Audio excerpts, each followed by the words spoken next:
जी भाई, पहले तो ये बताओ कि किस मुद्दे के लिए आप यहाँ आए। तो देखो वो बात पहले भी हो गई थी और अभी भी जैसे हमने फिर बता दी कि भी देखो 3 मुद्दे तो हमारे मेन ये है कि भी कुछ बच्चों के अकॉर्डिंग टू योर आंसर की 90 और 90 प्लस जा रहे हैं, फिर भी उनका बायोमेट्रिक में नाम नहीं सकते।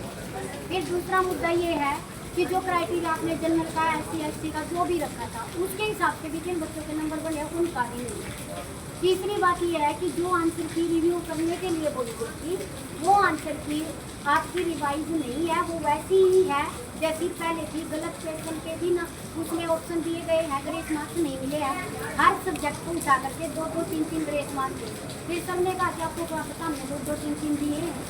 हमने कहा कि फिर आंसर की में लिखा हुआ होता है, फिर वो साथ में जो भी बैठे हुए थे सबके जो भी ऐसी जो भी दे रहे हैं, तो उन्होंने कहा कि भाई आंसर की में ये दिया हुआ होता है कि भाई आपके ये नंबर दिए जाते हैं।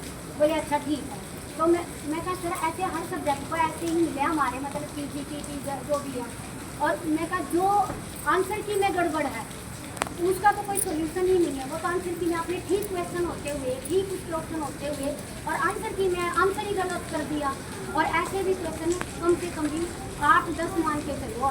ये हर एक सब्जेक्ट की अपनी अलग अलग प्रॉब्लम है जिसकी सबकी इसमें लिखी हुई है, सबने अपनी अलग अलग एप्लीकेशन करके दे दी। बताया गया है कि ऑब्जेक्शन तो आप उठा नहीं सकते। फिर इन्होंने बात उन्होंने कहा है कि मेल जितनी कर सको 2 दिन के अंदर, 1 दिन के अंदर जितनी मेल कर सके उतनी मेल करो उनके पास। अपना जो भी इशू है उसमें अपना NCERT प्रूफ जो भी आपके पास है वो सारे प्रूफ उसमें अटैच करके उनके पास मेल 2 दिन के अंदर करनी है। ये नहीं कि हम बाद में करेंगे, ये करेंगे।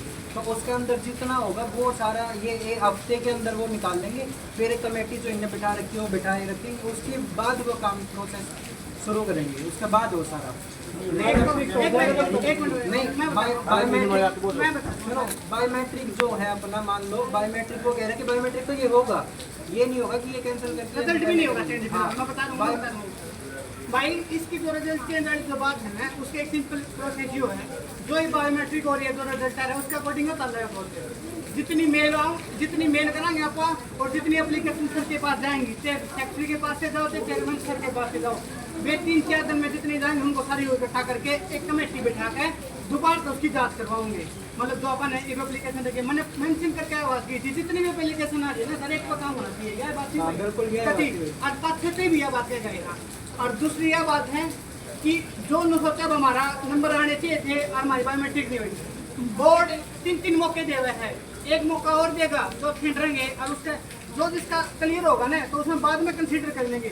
अरे उसका जब मान ले रिजल्ट आने के बाद भी जब वो कंसीडर नहीं करे और फिर भी प्रॉब्लम नहीं, फिर भी लोग चेयरमैन सर में तो मिलो, हम बोर्ड में भी बायोमेट्रिक करा देंगे। यह बात नहीं है सर ने, यह बात नहीं है अकेले बंदे की अकेले बंदे करा देंगे।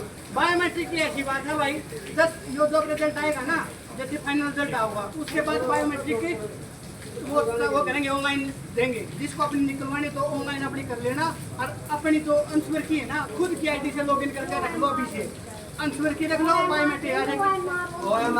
OMR जो है OMR सीट दे देंगे, उसको फिर अपनी मैच कर लेना। जब उसमें कमी पेशी लग गए तो अपना भाई बोर्ड में आ देना, जो बात है भाई। और अगला साथ उसको भी दे दें हमने 20-21 नवंबर में अगला स्टेट डेट कर दिया फाइनल होली कमेटी में बैठक वाली थी। अगला 5 ऑप्शन दो, कार्बन कॉपी मिलेगी, 5 ऑप्शन मिलेंगे और अगला स्टेट की डेट वाली है 20-21। लेकिन जो ऑब्जेक्शन लगा रखे हैं